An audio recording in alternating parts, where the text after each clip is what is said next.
Matthieu, chapitre 12. À cette époque-là, Jésus traversa des champs de blé un jour de sabbat. Ses disciples, qui avaient faim, se mirent à arracher des épis et à manger.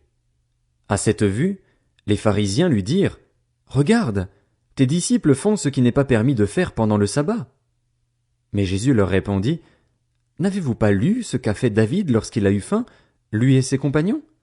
Il est entré dans la maison de Dieu et a mangé les pains consacrés que ni lui ni ses compagnons n'avaient le droit de manger et qui étaient réservés aux prêtres seuls. Ou n'avez-vous pas lu dans la loi que, les jours de sabbat, les prêtres violent le sabbat dans le temple sans se rendre coupables? Or je vous le dis, il y a ici plus grand que le temple.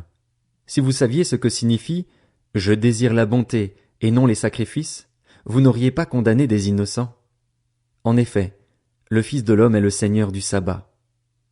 Jésus partit de là et entra dans la synagogue. Il s'y trouvait un homme qui avait la main paralysée. Ils demandèrent à Jésus, « Est-il permis de faire une guérison le jour du sabbat ?» C'était afin de pouvoir l'accuser. Il leur répondit, « Lequel de vous, s'il n'a qu'une brebis et qu'elle tombe dans un trou le jour du sabbat, n'ira pas la retirer de là? Or, un homme vaut beaucoup plus qu'une brebis.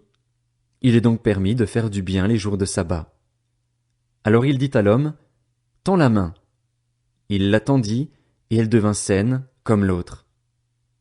Les pharisiens sortirent et tinrent conseil sur les moyens de le faire mourir.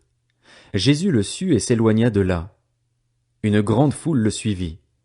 Il guérit tous les malades et leur recommanda sévèrement de ne pas le faire connaître, afin que s'accomplisse ce que le prophète Ésaïe avait annoncé. « Voici mon serviteur que j'ai choisi, mon bien-aimé qui a toute mon approbation. Je mettrai mon esprit sur lui, et il annoncera la justice aux nations. Il ne contestera pas, il ne criera pas, et personne n'entendra sa voix dans les rues. Il ne cassera pas le roseau abîmé et n'éteindra pas la mèche qui fume encore, jusqu'à ce qu'il ait fait triompher la justice. Les nations espéreront en son nom. » Alors on lui amena un démoniaque aveugle et muet, et il le guérit, de sorte que le muet parlait et voyait. Toute la foule disait, étonnée, « N'est-ce pas là le fils de David ?» Lorsque les pharisiens entendirent cela, ils dirent, « Cet homme ne chasse les démons que par Béelzébul, le prince des démons. » Comme Jésus connaissait leurs pensées, il leur dit, « Tout royaume confronté à des luttes internes est dévasté, et aucune ville ou famille confrontée à des luttes internes ne peut subsister. Si Satan chasse Satan, il lutte contre lui-même. Comment donc son royaume subsistera-t-il? Et si moi, je chasse les démons par Béelzébul, vos disciples, par qui les chassent-ils? C'est pourquoi ils seront eux-mêmes vos juges. Mais si c'est par l'Esprit de Dieu que je chasse les démons, alors le royaume de Dieu est venu jusqu'à vous. Ou encore, comment quelqu'un peut-il entrer dans la maison d'un homme fort et piller ses biens, s'il n'a pas d'abord attaché cet homme fort? Alors seulement il pillera sa maison. Celui qui n'est pas avec moi est contre moi, et celui qui ne rassemble pas avec moi disperse. C'est pourquoi je vous dis, tout péché, tout blasphème sera pardonné aux hommes, mais le blasphème contre l'Esprit ne leur sera pas pardonné. Celui qui parlera contre le Fils de l'homme, cela lui sera pardonné. Mais celui qui parlera contre le Saint-Esprit, le pardon ne lui sera accordé ni dans le monde présent ni dans le monde à venir. Dites que l'arbre est bon et que son fruit est bon, ou bien dites que l'arbre est mauvais et que son fruit est mauvais, car on reconnaît l'arbre à son fruit. Race de vipères, comment pourriez-vous dire de bonnes choses, mauvais comme vous l'êtes? En effet, la bouche exprime ce dont le cœur est plein. L'homme bon tire de bonnes choses de son bon trésor et l'homme mauvais tire de mauvaises choses de son mauvais trésor. Je vous le dis, le jour du jugement, les hommes rendront compte de toute parole inutile qu'ils auront prononcée. En effet, d'après tes paroles tu seras déclaré juste et d'après tes paroles tu seras condamné.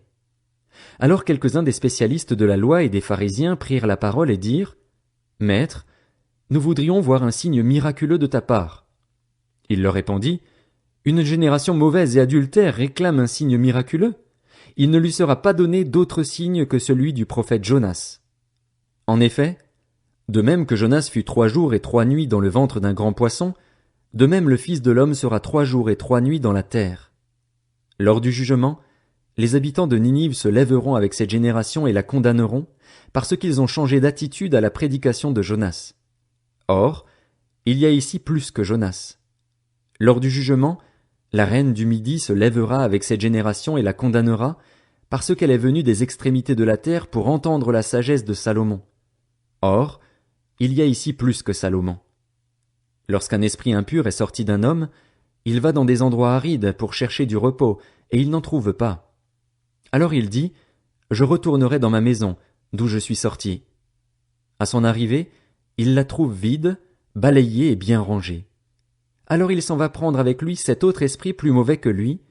Ils entrent dans la maison, s'y installent, et la dernière condition de cet homme est pire que la première. Il en ira de même pour cette génération mauvaise. Comme Jésus parlait encore à la foule, sa mère et ses frères, qui étaient dehors, cherchaient à lui parler. Quelqu'un lui dit, « Ta mère et tes frères sont dehors et cherchent à te parler. » Mais Jésus répondit à celui qui lui parlait, « Qui est ma mère et qui sont mes frères ?» Puis il tendit la main vers ses disciples et dit, « Voici ma mère et mes frères. En effet, celui qui fait la volonté de mon Père céleste, celui-là est mon frère, ma sœur, ma mère. »